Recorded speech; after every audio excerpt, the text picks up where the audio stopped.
بسم اللہ الرحمن الرحیم نحمدہ ونصلی علی حبیبہ الکریم اما بعد فاعوذ باللہ من الشیطان الرجیم بسم اللہ الرحمن الرحیم ولو کنت اعلم الغیب لاستکثرت من الخیر وما مسنی السوء ان انا الا نذیر وبشیر لقوم یؤمنون صدق اللہ العظیم۔ الحمدللہ اللہ تعالیٰ کی توفیق سے پروگرام ازالہ شبہات میں آپ کی خدمت میں حاضر ہوں۔ جیسا کہ ناظرین جو اس پروگرام کو کنٹینیولی دیکھتے ہیں وہ جانتے ہیں کہ اس پروگرام کے اندر اس وقت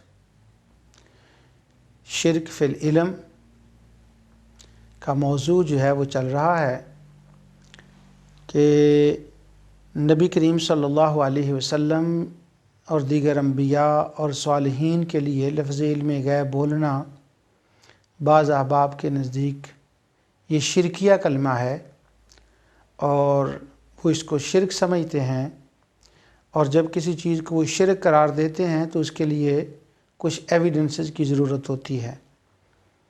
تو وہ جو اپنا ایویڈنس اس مسئلے میں پریزنٹ کرتے ہیں، میں وہ قرآن کریم کی آیت آپ کے سامنے تلاوت کرتا ہوں اور اس کا ترجمہ، اور پھر جس طرح سے وہ شرک ثابت کرتے ہیں وہ عرض کر کے اس کے بعد ان کے شرکیہ شبے کے ازالے کی طرف انشاءاللہ اللہ تعالیٰ کی توفیق سے میں آؤں گا۔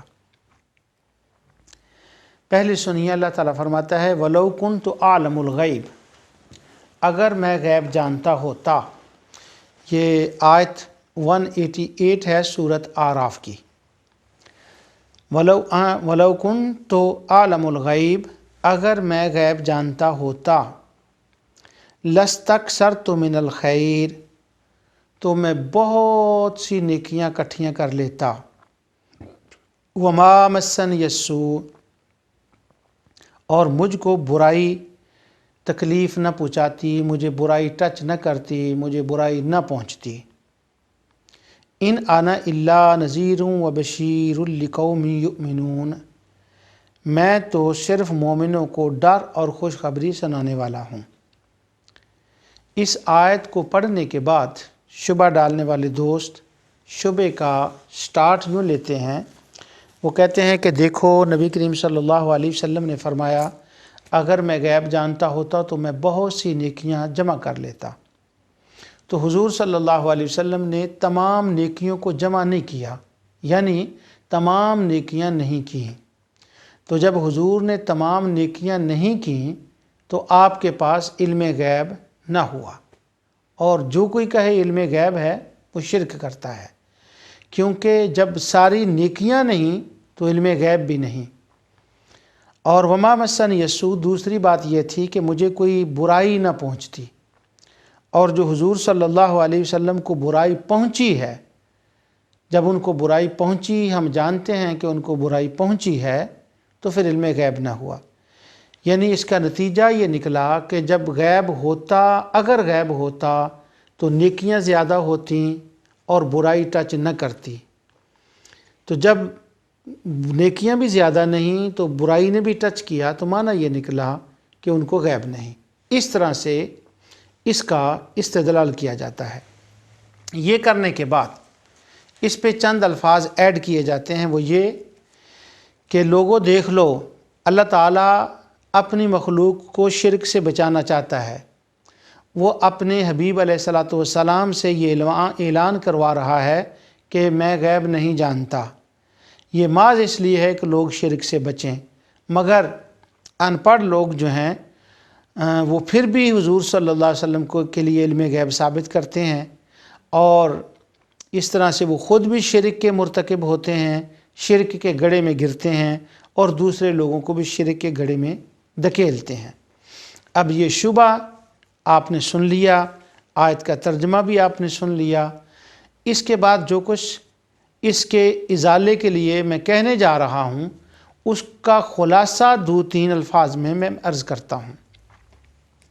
پہلی بات یہ ہے کہ جو حضور صلی اللہ علیہ وسلم نے کہا فرمایا کہ میں غیب نہیں جانتا، اس سے مراد آپ کا ذاتی علم ہے کہ میں ذاتی علم نہیں جانتا، اور اس کے بعد میں مالک نہیں ہوں، اس میں ملکیت کی نفی ہے، جیسا کہ ابتدا میں آیت میں کل مالک میں ہے۔ اس کے بعد ہم دیکھتے ہیں اس آیت کے اندر جو الفاظ استعمال ہوئے ہیں ان الفاظ پر ہمیں غور کرنا ہے۔ ایک لفظ استعمال ہوا ہے خیر، کثرت خیر، بہت سی بلائیاں، اور دوسرا ہوا ہے سو، برائی کا ٹچ کرنا۔ ان دونوں الفاظ کے اوپر علم غیب کو ہینگ کر دیا گیا ہے کہ اگر حضور سے یہ ثابت ہو جائے کہ ان کے پاس سب نیکیاں نہیں ہیں تو وہ غیب نہیں جانتے، اور اگر یہ ثابت ہو جائے کہ ان کو برائی نے ٹچ کیا ہے تو وہ غیب نہیں جانتے۔ اور اس کا دوسرا رخ یوں ہے کہ اگر یہ ثابت ہو جائے کہ ان کے پاس سب نیکیاں ہیں تو پھر غیب جانتے ہیں، اور یہ ثابت ہو جائے کہ ان کو برائی نے ٹچ نہیں کیا تو وہ غیب جانتے ہیں۔ اب ان آیات کو قرآن کریم کی دوسری آیات کے ساتھ ملا کر پڑھیں تو اب دیکھتے ہیں کیا ہے۔ میں اپنی بات کو اللہ تعالیٰ کی توفیق سے یہاں سے شروع کر رہا ہوں کہ سب سے پہلے لفظ لو جو ہے اس پر غور کریں، کیونکہ وَلَوْ كُنْتُ عَالَمُ الْغَيْبِ یہ لفظ لو سے شروع ہوا ہے۔ یہ لفظ لو قرآن کریم میں دیکھ لیں دوسرے مقام پر جب آیا ہے تو اس کا کیا معنی ہے، لیکن میں وہ سارے مقامات نہیں، صرف ایک مقام جو ہے اس کا ذکر کرتا ہوں۔ سورۃ الانبیاء اور آیت 22، اللہ تعالیٰ ارشاد فرماتا ہے لو کان فیہما آلہۃ الا اللہ لفسدتا، اگر آسمان اور زمین میں خدا کے سوا کوئی دوسرا خدا ہوتا تو زمین و آسمان درہم برہم ہو جاتے، یہ ٹوٹ پھوٹ جاتے۔ کیوں کہ ایک خدا کہتا میں نے آسمان آج سورج ادھر سے نکالنا ہے، دوسرا کہتا میں نے ادھر سے نکالنا ہے، تو دونوں کا جب کلیش ہوتا تو اس کا نتیجہ زمین و آسمان کی تباہی ہوتا۔ اب یہاں لفظ لو آیا ہے، یعنی دوسرا خدا اگر ہوتا تو نظام کائنات تباہ ہو جاتا۔ اب نظام کائنات تباہ نہیں ہوا تو نتیجہ کیا نکلا کہ خدا ایک ہے۔ یعنی لو کا لفظ جو ہے اس کا دار و مدار اس کے نتیجے کے اوپر ہوتا ہے، یہ لو کا معنی ہے، لو کا دار و مدار نتیجے پر ہے۔ اگر دوسرا خدا ہوتا تو تباہ ہو جاتا، چونکہ تباہ نہیں ہوا لہذا خدا ایک ہے۔ اسی طرح اب اس آیت کے اندر بھی اللہ تعالیٰ نے فرمایا وَلَوْ كُنْتُ أَعْلَمُ الْغَيْبِ، اگر میں غیب جانتا ہوتا، تو نتیجہ آگے بیان ہو رہا ہے۔ پہلی بات یہ ہوتی، اگر میں غیب جانتا ہوتا تو پہلی بات یہ ہوتی لَسْتَكْثَرْتُ مِنَ الْخَيْرِ، میں ساری بلائیاں جمع کر لیتا، ساری نیکیاں میرے دامن میں آتی، میں بہت سی خیر کثیر کو جمع کر لیتا۔ تو جب میں نے جمع نہیں کیا تو میرے پاس غیب نہیں، اور اگر میں نے جمع کیا ہے تو غیب ہے، جیسے لو کان فیہما آلہۃ الا اللہ لفسدتا کی میں مثال دے چکا ہوں۔ اب آئیے ذرا دیکھیں کہ کیا حضور صلی اللہ علیہ وسلم نے بہت سی نیکیاں جمع کی ہیں کہ نہیں، آپ کے دامن پہ بہت سے نیکیاں ہیں کہ نہیں۔ یہ لَسْتَكْثَرْتُ مِنَ الْخَيْرِ، پہلے قرآن سے اس کا جائزہ لیتے ہیں، پھر وَمَا مَسَّنِيَ السُّوءُ دوسرے حصے کی طرف چلیں گے، پھر اس کے بعد الا نذیر اور بشیر پر جائیں گے۔ اللہ تعالیٰ نے فرمایا یؤتی الحکمۃ من یشاء ومن یؤت الحکمۃ فقد اوتی خیرا کثیرا، یہ سورہ بقرہ کی آیت 269 ہے۔ وہ جس کو چاہتا ہے حکمت عطا فرماتا ہے، اور جس کو وہ حکمت عطا فرمائے فقد اوتی خیرا کثیرا، اس کے پاس تو بہت ہی بلائیاں آ گئیں۔ اب حضور صلی اللہ علیہ وسلم کے لیے وہ کثرت خیر والا لفظ جو اس میں استعمال ہوا تھا یہاں اس کی وضاحت ہو رہی ہے۔ اب حضور صلی اللہ علیہ وسلم کو حکمت ملی ہے، تو جب ان کو حکمت ملی تو بہت سی خیر کثیر ان کے پاس آ گئے۔ دوسری آیت اللہ تعالیٰ فرماتا ہے، اس کا مجھے حوالے کی ضرورت نہیں ہے، انا اعطیناک الکوثر، اے محمد صلی اللہ علیہ وسلم ہم نے تم کو کوثر عطا فرمائی، خیر کثیر عطا فرمایا۔ ایک کثیر ہوتا ہے اس کا معنی بہت، اور اکثر ہوتا ہے بہت، اور ایک کوثر ہوتا ہے یعنی بہت اور بہت ہی بہت، اور کوثر پھر جس کی حد نہیں ہے۔ اللہ تعالیٰ فرماتا ہے انا اعطیناک الکوثر، میں نے تم کو کوثر عطا فرمایا، یعنی اتنی نیکیاں اور اتنا خیر کثیر دیا کہ جس کی کوئی حد نہیں ہے، یعنی وہ نیکی نہیں ہے جو دامن مصطفیٰ میں نیکی نہ ہو۔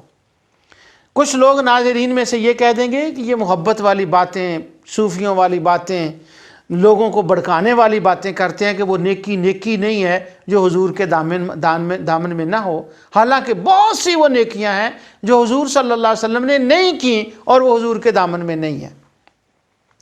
پہلا میرا سوال خوارج سے یہ ہے کہ ذرا ان نیکیوں کی لسٹ تو دیں کہ وہ کون سی نیکیاں ہیں جو حضور صلی اللہ علیہ وسلم کے دامن میں نہیں ہیں، جو حضور نے نیکیاں نہیں فرمائیں، وہ کون سی نیکیاں ہیں، دکھائیں، ان کی لسٹ دیں۔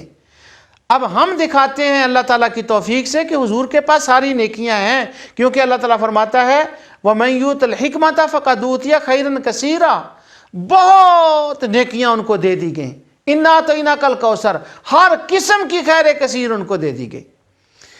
لیکن شبہ ڈالنے والے ایک شبہ یہاں وارد کرتے ہیں، اور وہ بہت بڑا شبہ ہے، اور بعض اوقات عقل اس کو مان جاتی ہے۔ اب پہلے وہ شبہ سن لیں جو خیر کثیر کے بارے میں ہوتا ہے، اور پھر اس کا آگے میں وضاحت کرتا ہوں۔ وہ شبہ ڈالا کیوں جاتا ہے؟ وہ شبہ ڈالا اس لیے جاتا ہے کہ حضور کے پاس ساری نیکیاں نہیں، کیوں؟ اگر ساری نیکیاں ثابت ہو گئیں تو اس آیت کے اندر علم غیب ڈیپینڈ کرتا تھا لفظ لو کے ساتھ خیر کثیر پر، کہ اگر بہت سی نیکیاں ہیں وَلَوْ كُنْتُ أَعْلَمُ الْغَيْبَ لَاسْتَكْثَرْتُ مِنَ الْخَيْرِ، غیب حضور فرماتے ہیں میرے پاس ہونے کی دلیل یہ ہے کہ میرے پاس بہت سی نیکیاں ہوں، تو اب اس غیب کے علم کو توڑنے کے لیے کہ وہ نہیں ہے، یہ زور دیا جاتا ہے کہ ان کے پاس نیکیاں نہیں تھی تھاریاں، اگر نیکیاں نہ ہوں تو ثابت ہو جائے گا غیب نہیں ہے، مگر ان آیات سے تو یہ ثابت ہو رہا ہے کہ ساری نیکیاں ہیں۔ اب میں اس سے آگے بات کرتا ہوں۔ ہندوستان کے اندر ایک عالم تھے، انہوں نے ایک کتاب لکھی، اس کا نام تھا تحذیر الناس، بڑی دیر کی بات ہے، تقریباً 1.5 صدی گزر گئی کم و بیش اس بات کو۔ انہوں نے اپنی کتاب کے اندر یہ زہر اگلا، یہ بات ثابت کرنے کے لیے کہ حضور کے پاس ساری نیکیاں نہیں، یہ عبارت یوں لکھی، وہ کہتے ہیں کہ امتی اور نبی کا جو آپس میں فرق ہوتا ہے وہ علم کا ہوتا ہے، اور باقی وہ یہاں پر علم کہا لیکن دوسرے مقام پر علم کی بھی نفی ہوتی ہے، کرتے ہیں وہ، لیکن یہاں علم کا معنی 1 منٹ کے لیے وہ کہتے ہیں جو فرق ہوتا ہے وہ علم کا ہوتا ہے۔ باقی رہا عمل میں نبی اور امتی برابر ہوتے ہیں، بلکہ بسا اوقات امتی نبی سے زیادہ نیکیاں کر گزرتا ہے، اس کا عمل نبی سے بڑھ جاتا ہے۔ یہ عبارت ان کی ہے۔ اب یہ عبارت انہوں نے کیوں لکھی کہ نبی کی نیکیاں کم ہو سکتی ہیں، ان کا خیر کثیر کم ہو سکتا ہے، امتی کا زیادہ ہو سکتا ہے، یہ بات ان کو کیوں کہنے کی ضرورت پیش آئی؟ اس کے پیچھے یہ فلسفہ تھا لَاسْتَكْثَرْتُ مِنَ الْخَيْرِ، تاکہ ہم یہ ثابت کریں کہ دیکھیں امتیوں کی نیکیاں زیادہ، مصطفیٰ نے ساری نیکیاں نہیں کی، جب نہیں کی تو وَلَوْ كُنْتُ أَعْلَمُ الْغَيْبَ لَاسْتَكْثَرْتُ مِنَ الْخَيْرِ، ان کے پاس غیب نہیں ہے۔ یہ پیچھے بیماری تھی جو ظاہر کی جا رہی تھی، یہ تکلیف تھی جس کا اظہار کیا جا رہا تھا، لیکن اس کا ذکر نہیں کیا۔ دیکھیں جی، اب ان کے جو حواری ہیں، ہم کہتے ہیں یہ وہ عبارت ہی غلط ہے، وہ درست نہیں، اب ان کے حواری اس پر دلائل پیش کرتے ہیں۔ وہ کہتے ہیں نہیں، نبی کی نیکیاں امتی کی نیکیاں زیادہ ہو سکتی ہیں۔ کیسے؟ پاکستان کے ایک اندر بزرگ گزرے ہیں، بلوچستان، صوبہ بلوچستان میں، انہوں نے 120 حج کی ہے، اور نبی کریم صلی اللہ علیہ وسلم نے مدینہ منورہ سے تشریف لے جا کر صرف 1 حج کیا۔ اب دیکھیں کمپیریزن کس طرح سے ہوتا ہے۔ کہتے ہیں لک دس از اے کمپیریزن، کہ حضور 1 حج کرتے ہیں، ان کو 1 حج کا ثواب ملا، بلوچستان کے آدمی نے 120 حج کیے، ان کو 120 حج کا ثواب ملا۔ صحابہ میں سے کتنے صحابہ جنہوں نے 40 50 70 80 حج کیے، تابعین تبع تابعین میں جنہوں نے 100 80 90 حج کیے، 50 حج کیے، تو ان کے حج مصطفیٰ کے حج سے بڑھ گئے۔ تو معلوم یہ ہوا جو 120 حج کرنے کا ثواب تھا وہ نبی کریم صلی اللہ علیہ وسلم نہ کر سکے، اور اس طرح سے ان کو وہ نیکیاں نہ مل سکیں۔ یہ اس کے اوپر اس کی کلیریفیکیشن کی جاتی ہے اس اعتبار سے، مگر یہ کلیریفیکیشن اس لیے غلط ہے کہ اس پر اجماع ہے کہ اگر کوئی کسی کو نیکی کا کام بتائے اور کوئی اس کے کہنے پر نیکی کا کام کر لے، والباقیات الصالحات، تو باقیات الصالحات یہ ہے کہ کوئی بندہ کسی کو نیکی کا کام بتائے وہ کرے۔ اب جتنا کام اس عمل کرنے والے کو ملتا ہے اسی قدر اس کا اجر اس کو بھی ملتا ہے جس نے اس کو نیکی کرنے کی راہ بتائی تھی۔ اب پاکستان میں 120 حج کسی نے کیے، صحابہ میں سے 10 کیے، 20 کیے، 50 کیے، اب 50 حجوں کا ثواب تو ان کو بھی ملے گا، لیکن ان سارے 50 یا 100 حجوں کا ثواب کائنات کے تاجدار سید الکائنات امام المرسلین رسول اللہ صلی اللہ علیہ وسلم کو بھی اللہ عطا فرمائے گا، کیونکہ وہ نیکی جو انہوں نے کی ہے انہوں نے ماں کے پیٹ سے یہ نیکی لے کر نہیں آئے بلکہ مصطفیٰ کے بتانے سے یہ نیکی کی ہے۔ لہٰذا جتنی نیکی پوری امت کو ملی ہیں وہ ساری کی ساری نیکیاں مصطفیٰ کو ملی ہیں، کیونکہ وہ نیکیاں کملی والے کی خیرات ہیں۔ تو پتہ یہ چلا کہ ساری کائنات میں سب سے زیادہ جس کے دامن میں نیکیاں ہیں وہ مصطفیٰ علیہ السلام کی ذات ہے۔ تو لست اکثر تو من الخیر، اگر علم غیب جانتا ہوتا تو نیکیاں جمع کر لیتا، تو ساری نیکیاں جب جمع کر لیں تو علم غیب کا اثبات ہو گیا۔ سبحان اللہ۔ یہاں پر حافظ ابن کثیر کی ایک بات میں کوٹ کرنا چاہتا ہوں۔ انہوں نے اپنی تاریخ کے اندر اور اپنی کتاب سیرت النبی کے اندر اس بات کا ذکر کیا کہ انہوں نے حضور صلی اللہ علیہ وسلم کے معجزات پر ایک پورا چیپٹر لکھا۔ جب انہوں نے معجزات کے اوپر چیپٹر لکھا تو معجزات کے اندر انہوں نے یہ جملہ لکھا کہ جتنے معجزات پہلے انبیاء کو اللہ نے عطا فرمائے وہ سارے کے سارے معجزات اللہ نے کائنات کے مالک محمد الرسول اللہ صلی اللہ علیہ وسلم کو عطا فرمائے، ہمارے آقا کو عطا فرمائے۔ ایک تو کبھی جذباتی باتیں ہوتی ہیں نا، محبت جن کو خوارج کہتے ہیں، یہ محبت میں باتیں کرتے ہیں، ایک تو محبت کی بات ہوتی ہے اور ایک ایویڈنس، سالڈ ایویڈنس کی بات بھی ہوتی ہے۔ اب ابن کثیر نے یہ لکھنے کے بعد آگے خود ہی ایک سوال ریز کیا، کہتے ہیں کہ سارے انبیاء کے معجزے حضور کو ملے، مگر یہ ثابت تو نہیں ہوتا کہ سارے انبیاء کے معجزے کیا کیا تھے۔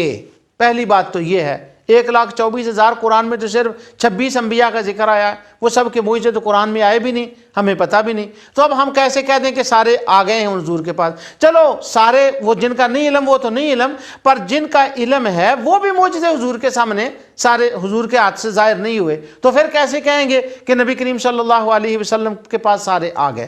آگے اس کا وہ جواب دیتے ہیں، ایک تو آئے ہیں مگر کچھ وہ ہیں جن کا ظہور حضور کے ہاتھ سے ہوا، اور کچھ وہ معجزات جن کا ہمیں علم بھی نہیں ہے، اور وہ معجزات اللہ نے کس طرح سے دیے وہ سارے حضور کے ہاتھ پر ظاہر تو نہیں ہوئے، مگر وہ معجزات کرامتاً اللہ تعالیٰ نے امت محمدیہ کے اولیاء کو کرامتیں عطا فرمائیں۔ اب وہ جو معجزات ملے پہلے انبیاء کے حضور کی امت کے اولیاء سے کرامتاً جب کرامتیں ظاہر ہوں گی تو وہ حضور کے صدقے سے ظاہر ہوں گی، اس لیے ان کی کرامتیں در حقیقت مصطفیٰ کے معجزات ہیں۔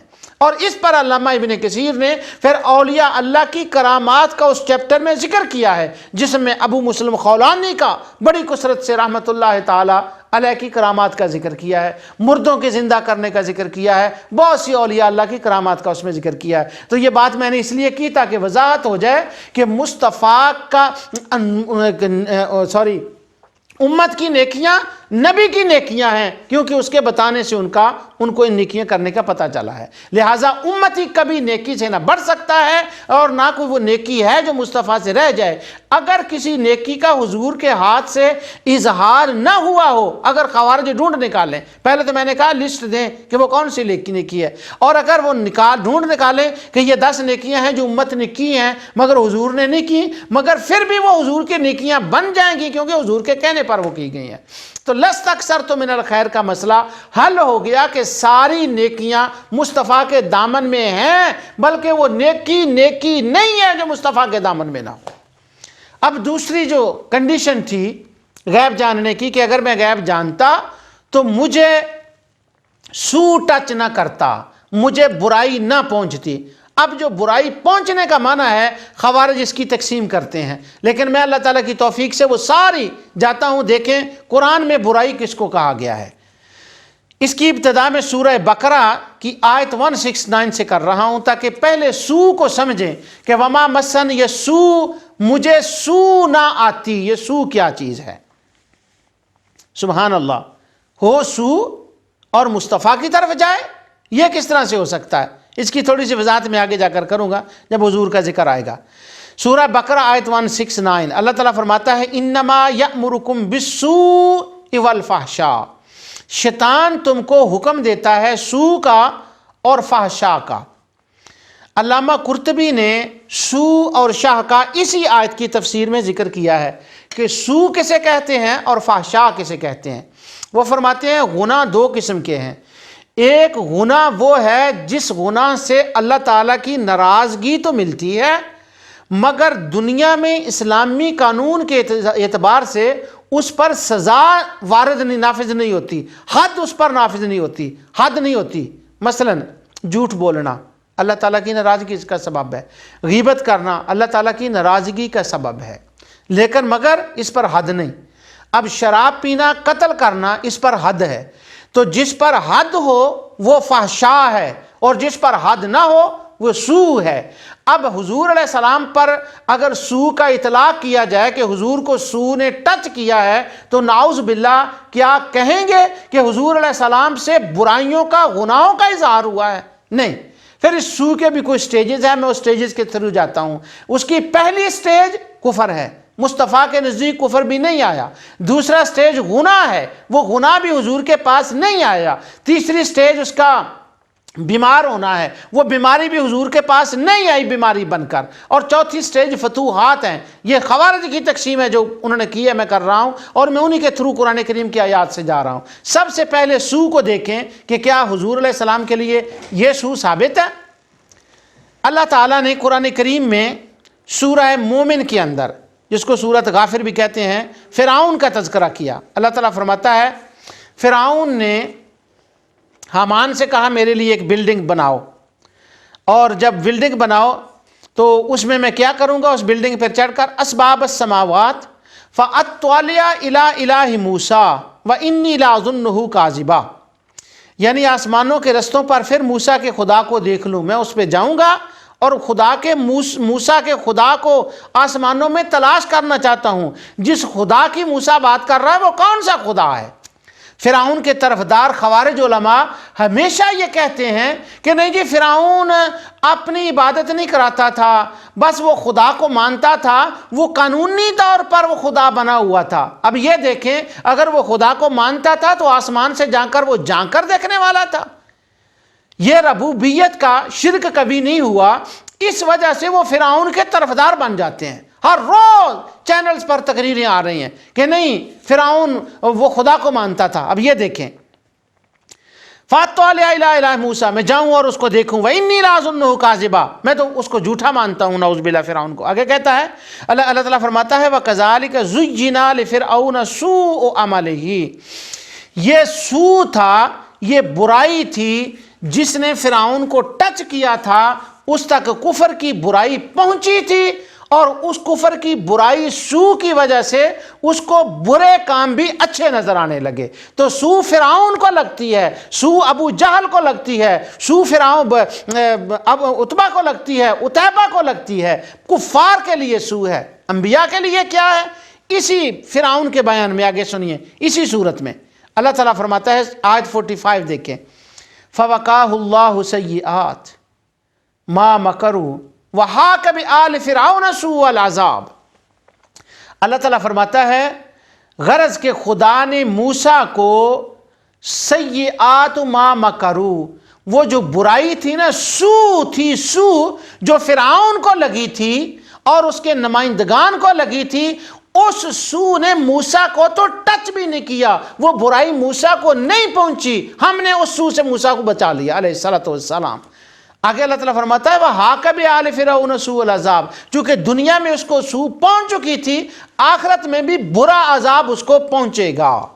دو باتیں ہو گئی، ایک کافروں کو سو پہنچتی ہے اور نبیوں کو سو نہیں پہنچتی۔ اللہ اکبر، جن کو دنیا میں سو پہنچی آخرت میں بھی سوء العذاب ان کو پہنچے گا۔ آگے سورۃ فاطر آیت 8، اور سو جو ہے یہ حسن اور حسن کا اپوزٹ ہے، ایک ہیں سو والے، ایک ہیں حسن والے۔ اللہ تعالیٰ فرماتا ہے افمن زین لہ سوء عملہ فرآہ حسنا فإن اللہ یضل من یشاء ویہدی من یشاء۔ اب سو کا اور حسن کا اللہ تعالیٰ نکھیڑا فرما رہا ہے، بھلا جس شخص کو اس کے اعمال سو آراستہ کر کے دکھائے جائیں اور وہ ان کو عمدہ سمجھنے لگے، یعنی پہنچی سو ہے جیسے فرعون کی بات تھی اور وہ ان کو اچھا سمجھ رہا ہے۔ اگر اللہ تعالیٰ فرماتا ہے فَإِنَّ اللَّهَ يُضِلُّ مَن يَشَاءُ وَيَهْدِي مَن يَشَاءُ، اللہ تعالیٰ جسے چاہے ہدایت دے اور جسے چاہے ایسے بھٹکتا چھوڑ دے۔ اب جو زُيِّنَ لَهُ سُوءُ عَمَلِهِ فَرَآهُ حَسَنًا ہے نا، یہاں پر سو اور حسن کا فرق پتہ چل گیا کہ انبیاء ہوتے ہیں حسن والے، انبیاء ہوتے ہیں سو سے دور، وہ حسن والے ہوتے ہیں، اور جو کفار ہوتے ہیں، جو نافرمان ہوتے ہیں، وہ سو والے ہوتے ہیں۔ اب میں اس کا نتیجہ نکالتا ہوں آگے 2-3 آیتیں اور پڑھنے کے بعد۔ اچھا، سو جو ہے، ایک ہمارے دوست ہیں وہ علماء خوارج میں سے اس وقت بڑا ان کا مقام ہے، تو وہ عموماً کمپیریٹیو ریلیجن جو ہے اس کے ذریعے سے لوگوں کو خوارج بناتے ہیں۔ ایک بار انہوں نے ایک انٹرویو میں بھی کہا کہ اصل میرا مقصد لوگوں کو شرک سے بچانا ہے، لیکن جو لوگ مسلمانوں میں شرک کرتے ہیں، لیکن میں لوگوں کو جب جو اس رستے اپنی طرف لانا چاہتا ہوں، اس کے لیے جو ٹیکٹک میں یوز کرتا ہوں، جو چیزیں استعمال کرتا ہوں، وہ کمپیریٹیو ریلیجن ہے، وہ اسلام اور سائنس ہے۔ یہ میں دونوں محض اس لیے بتلاتا ہوں لوگوں کو تاکہ اس سے امپریس ہو کر وہ میرے قریب آئیں، اور جب میرے قریب آئیں گے تو میں ان کو شرک سے دور کروں۔ اب وہ صاحب جو ہیں، ایک بار وہ عیسائیوں سے بات کر رہے تھے۔ اب رسول اللہ صلی اللہ علیہ وسلم کے لیے علم غیب ثابت نہ ہو، وہ کہتے ہیں حضور کو سو نے ٹچ کیا، برائی پہنچی ان کو، یہ اعلانیہ کہتے ہیں برائی پہنچی۔ اب جب وہ اس تاکہ کیوں کہ اگر یہ ثابت ہو جائے کہ برائی نہیں پہنچی تو مصطفیٰ کا علم غیب ثابت ہو جائے گا۔ اب وہ اپنے خود ساختہ شرک سے بچنے کے لیے وہ حضور اور انبیاء کی طرف سو کی نسبت کرتے ہیں، نعوذ باللہ۔ اب جب عیسائی پادری سے ان کی بات ہو رہی تھی تو عیسائی پادری کو وہ بائبل سے یہ دکھا رہے تھے، جو بائبل کے اندر انبیاء علیہ السلام کی گستاخیاں بیان کی گئی ہیں۔ مثلا حضرت لوط علیہ السلام کے بارے میں کہ انہوں نے نعوذ باللہ اپنے محرمات سے برائی کی۔ وہ جو لفظ لکھے ہیں وہ میری زبان پر نہیں آ سکتے، میں نے اشارتاً بتا دیے۔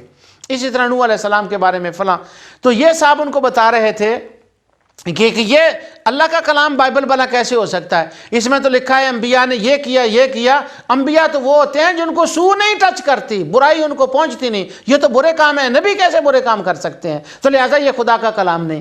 یعنی ان کو ثابت کیا جب ان سے بات ہو تو پھر سو نبی کے لیے جائز نہیں ہے، اور جب مسلمانوں کے اندر علم غیب کی بات ہو تو پھر سو مسلمانوں کے لیے جائز ہے۔ اللہ اکبر۔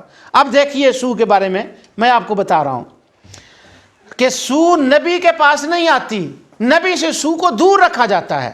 اللہ تعالیٰ ارشاد فرماتا ہے وَلَقَدْ هَمَّتْ بِهِ وَهَمَّ بِهَا لولا ارا برہان ربی کذالک لنصرف عنہ السوء والفحشاء انہ من عبادنا المخلصین، سورۃ یوسف کی آیت 24 آیت ہے۔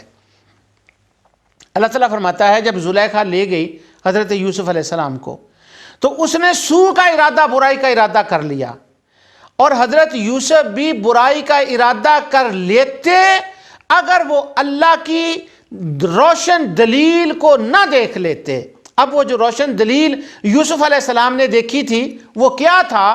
قاضی شوکانی کہتے ہیں کہ کنعان میں یعقوب علیہ السلام بیٹھے ہیں، یوسف علیہ السلام مصر میں ہیں، عورت ان کو کمرے میں لے گئی، حضرت یعقوب علیہ السلام کنعان سے چلے اور حضرت یوسف کے سامنے جب ظاہر ہوئے، ابھی حضرت یوسف علیہ السلام برائی کا ارادہ کرنے پر قادر تو تھے کیونکہ وہ انسان تھے، مگر کیا ہوا جب عورت لے کر گئی تو ادھر ان کی نظر زلیخا پر پڑتی تو وہ برائی کا ارادہ کرتے نا، لیکن ادھر تو نظر نہیں پڑی۔ جو دیکھا تو یعقوب علیہ السلام کھڑے نظر آئے اور یعقوب علیہ السلام اپنی انگلی منہ میں ڈالے ہوئے ہیں اور فرما رہے ہیں بیٹا یہ ارادہ نہیں کرنا۔ تو اللہ تعالیٰ فرماتا ہے جب یعقوب علیہ السلام کو دیکھا تو کذالک لنصرف عنہ السوء والفحشاء انہ من عبادنا المخلصین، برائی جانا چاہتی تھی، سوء جانا چاہتی تھی یوسف کی طرف، مگر اللہ فرماتا ہے ہم نے پیغمبر کی طرف جب وہ جانے لگی تو ہم نے اس کو اٹھا لیا، اس کو اٹھا کر پھینک دیا۔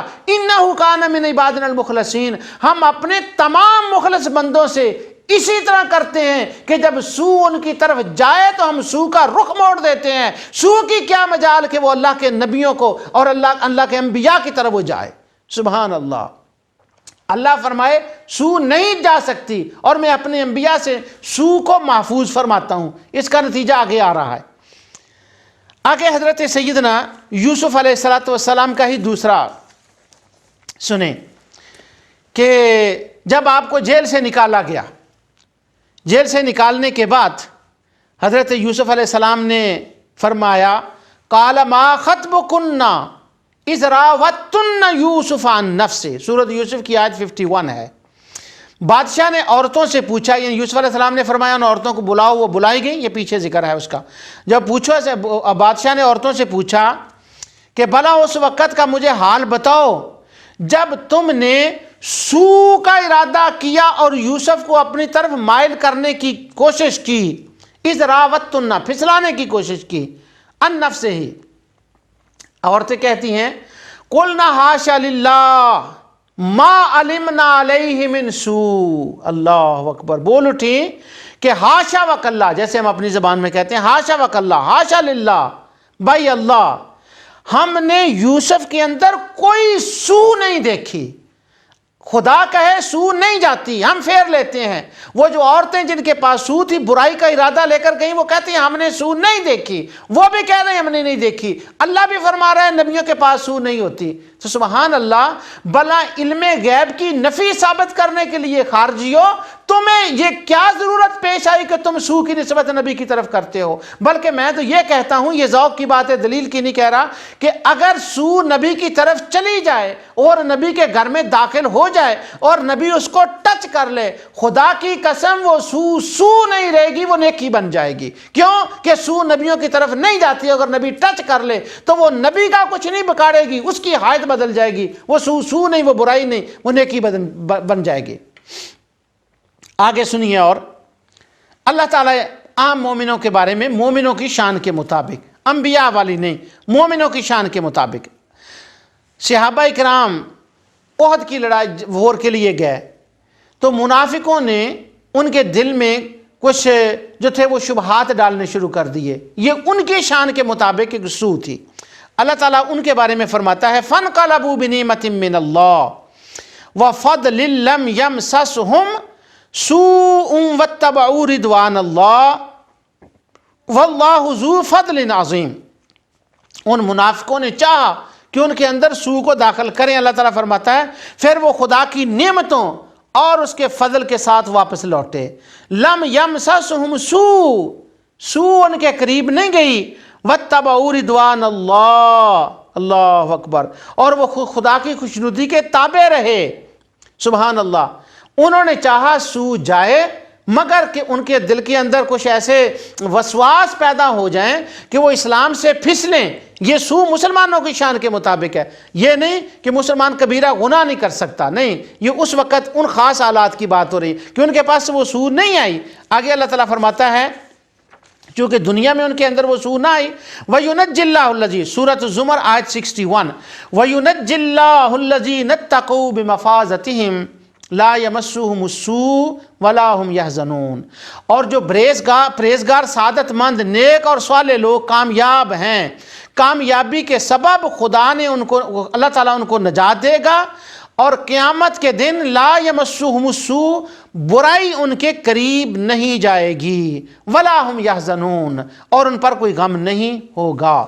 اب یہاں سو جو ہے اس کا میں تھوڑا سا، پھر بات کافی طویل ہو گئی ہے، سمجھانے کے لیے بتا دوں کہ حضور نبی کریم صلی اللہ علیہ وسلم نے فرمایا تھا اگر مجھے سو برائی پہنچی ہے، ان کے خیال اگر برائی پہنچی ہے، کیونکہ میں غیب نہیں جانتا ان کے خیال کے مطابق، لیکن اگر برائی نہ پہنچے تو میں غیب جانتا ہوں۔ اب یہ تمام آیات سے آپ نے سن لیا کہ رسول اللہ صلی اللہ علیہ وسلم اور دیگر انبیاء علیہ السلام کو برائی نے نہیں پہنچا، ان کو ٹچ نہیں کیا۔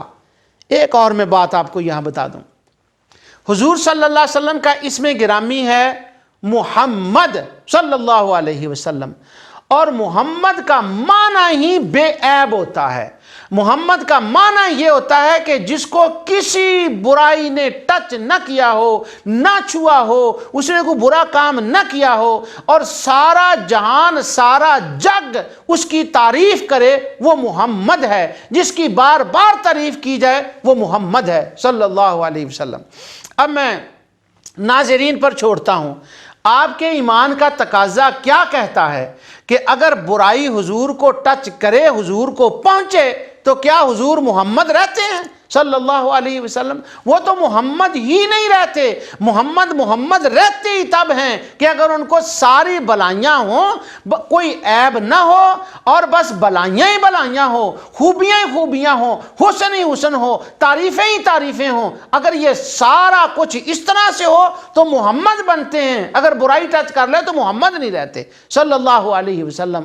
میرے خیال میں ہمارے خوارج دوست رسول اللہ صلی اللہ علیہ وسلم کو محمد اس معنی میں جاننے میں، میرے علم میں نہیں کہ وہ اس سے انکار کرتے ہیں یا اس سے اتفاق نہیں کرتے۔ یہ میرا بیان سننے کے بعد ممکن ہے کہ وہ ایک ریسرچ اور ریسرچ اس پر بھی شروع کرتے ہیں۔ یہاں ایک میں آپ کو ذوق کی بات بتاؤں، محمد صلی اللہ علیہ وسلم جس کی سب تعریف کریں، اس بات کو اگر سوچیں تو سب تعریف تو اللہ تعالیٰ کی کرتے ہیں، تو اللہ کو محمد ہونا چاہیے صلی اللہ علیہ وسلم۔ یہ نام محمد اللہ کا ہونا چاہیے کیونکہ سب اس کی تعریف کرتے ہیں، خود رسول اللہ صلی اللہ علیہ وسلم بھی اس کی تعریف کرتے ہیں، تو پھر تو وہ محمد ہے۔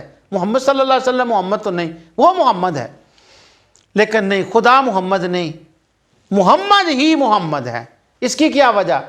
اہل عرفان کہتے ہیں کہ اس کی وجہ یہ ہے کہ محمد صلی اللہ علیہ وسلم محمد اس لیے ہیں کہ ساری تعریف جب سارے جہان نے کی، اور ساری تعریف کے اوپر کی تعریف، اس سے اوپر خود خدا نے جب ان کی تعریف فرما دی تو وہ محمد بن گئے۔ اب جب محمد مخلوق کی تعریف سے نہیں بنے، وہ خالق کی تعریف سے محمد بنے ہیں، اس لیے جب محمد بنتا ہے تو وہ اس درجے سے بنتا ہے جس کی خدا تعریف کرے۔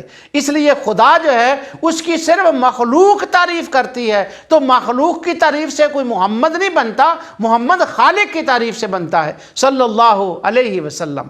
مگر یہ میں عرض کر دوں کہ خدا جس طرح سے اپنی تعریف خود فرماتا ہے، مخلوق اس کی تعریف نہیں کر سکتی، لیکن اس کے باوجود محمد صلی اللہ علیہ وسلم ہی ہے، کیونکہ خدا نے آپ کا نام محمد رکھا ہے، اور محمود اللہ تعالیٰ کا اسم گرامی ہے۔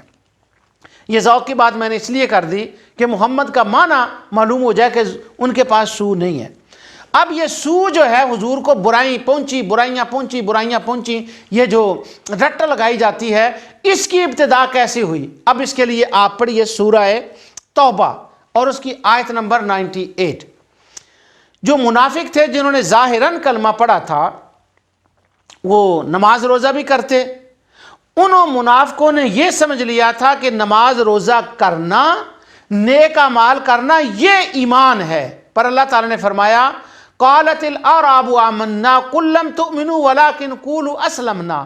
یہ جو ظاہری اعمال ہیں ان کا نام اسلام ہے. حدیث جبریل میں اہل علم کے لیے اشارہ دے رہا ہوں.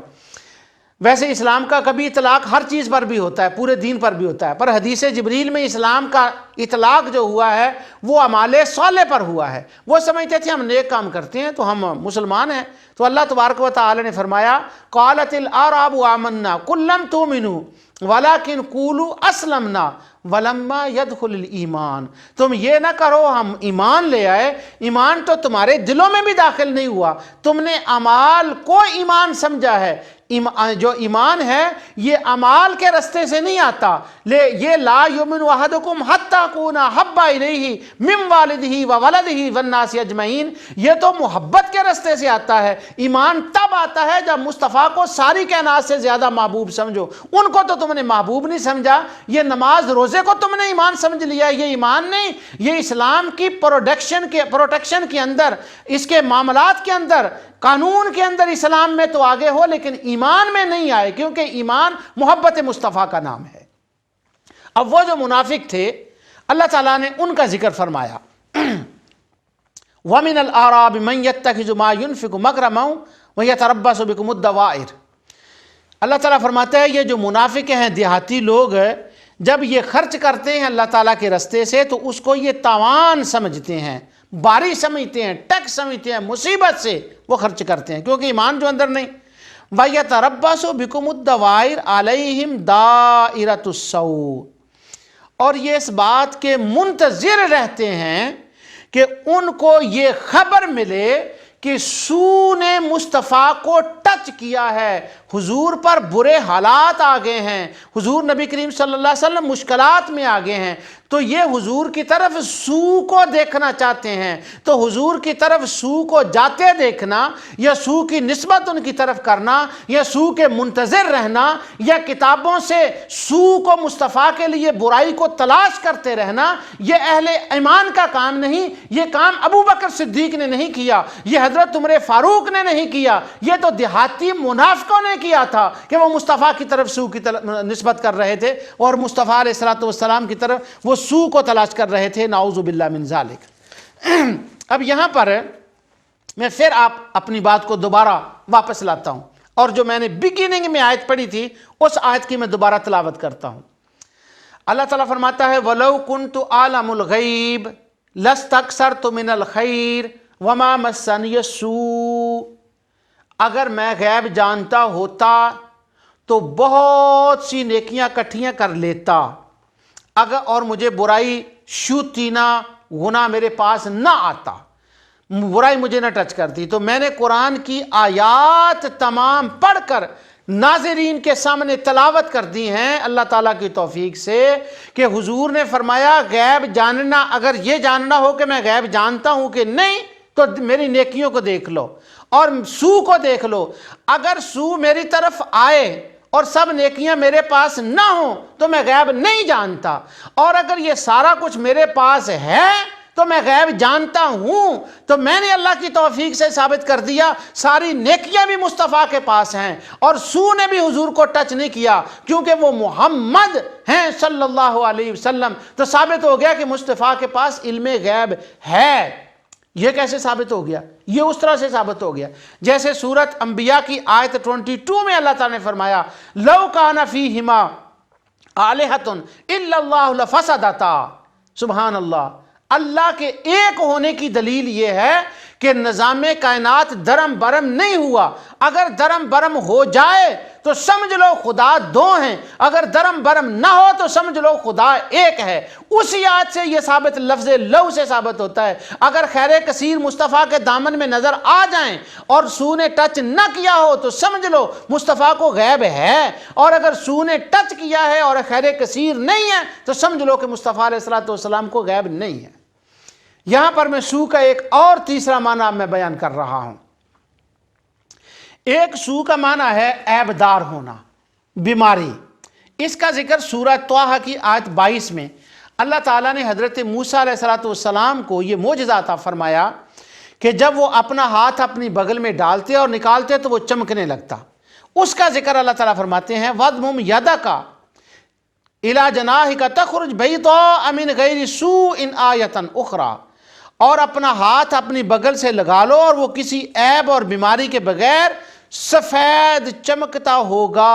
یہ دوسری نشانی ہے کیونکہ پہلے نشانی عصا کی تھی.